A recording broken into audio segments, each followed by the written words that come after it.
Start. इन दिनों प्रत्येक भारतीय हर चुनाव में खुलकर भागीदारी कर रहा है तथा अपने मुल्क के लिए हर सूबे में एक बड़े बहुमत के साथ सरकार चुन रहा है।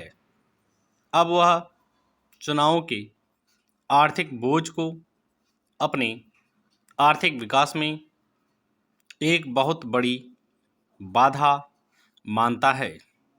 इसी कारण खंडित जनादेश भारतीय लोकतंत्र से लगभग खत्म होता जा रहा है।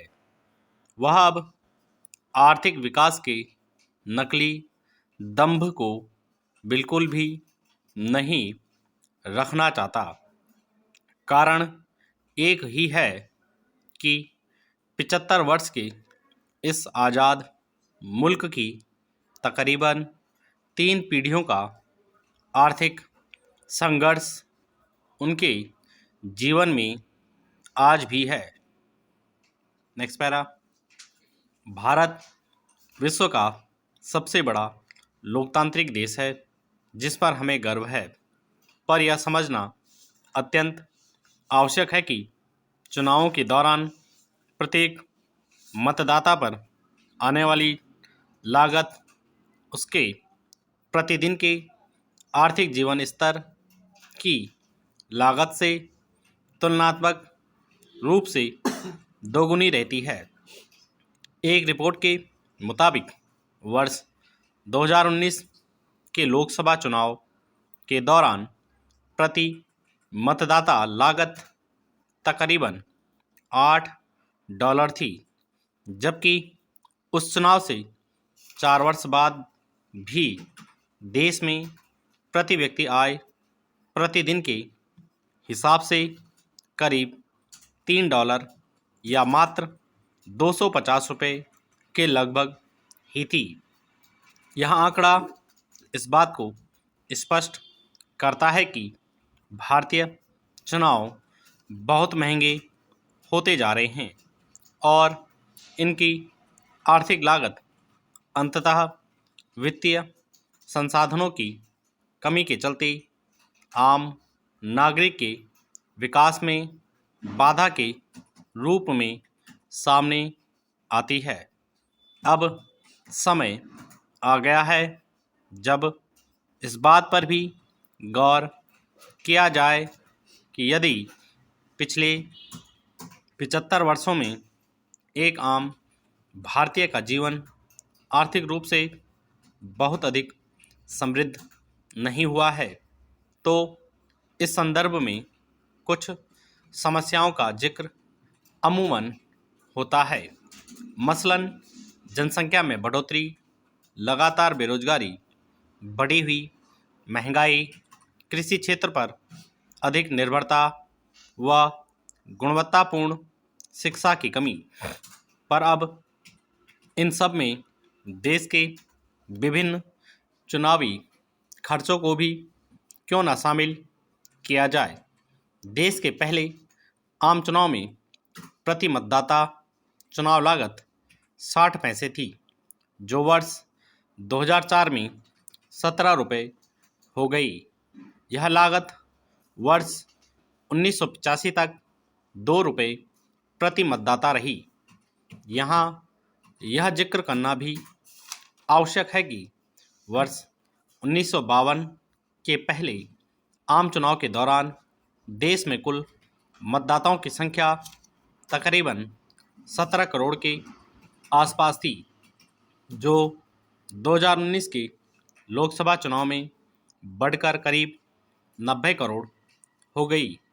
यानी आज़ादी के बाद से पिछले 17 आम चुनाव में मतदाताओं की संख्या 5 गुना से अधिक बढ़ी है, जबकि उन पर आने वाली चुनावी लागत उससे बहुत अधिक रही।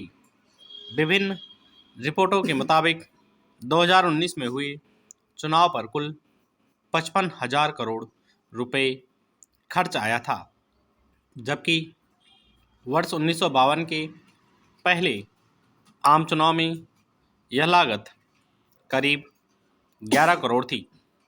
हैरानी की बात यह भी है कि 2019 का आम चुनाव अमेरिकी राष्ट्रपति चुनाव की लागत से भी ज़्यादा महंगा था।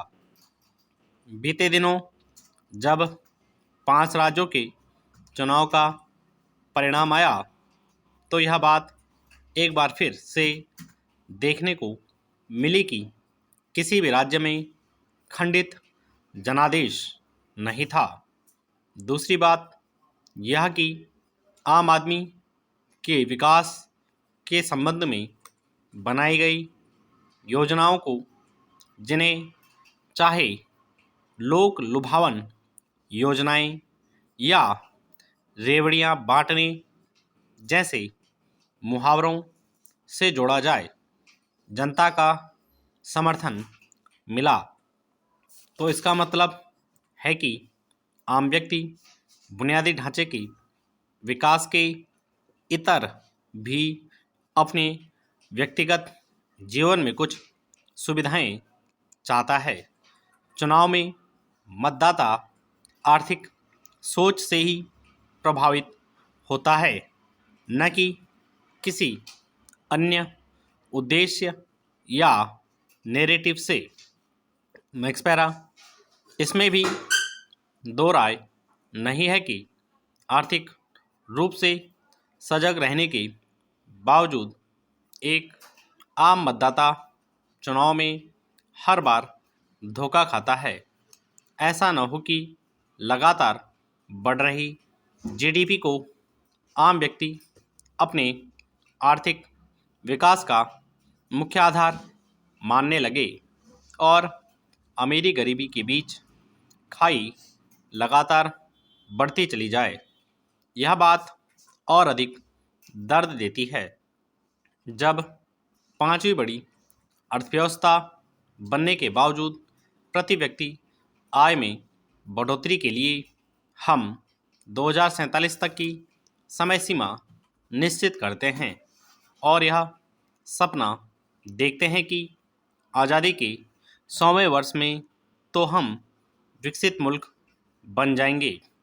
इसलिए लोकतांत्रिक व्यवस्थाओं को चुनाव के दौरान आर्थिक नीतियों पर अपना रुख विश्लेषित करना होगा। आम मतदाता को भी अपने आर्थिक अधिकारों के लिए अधिक सजग रहना होगा। जैसे वह चुनाव के आर्थिक बोझ को समझने लगा है, जिसके चलते वह अपनी व्यक्तिगत पसंद को दरकिनार करके देश हित को प्राथमिकता दे रहा है।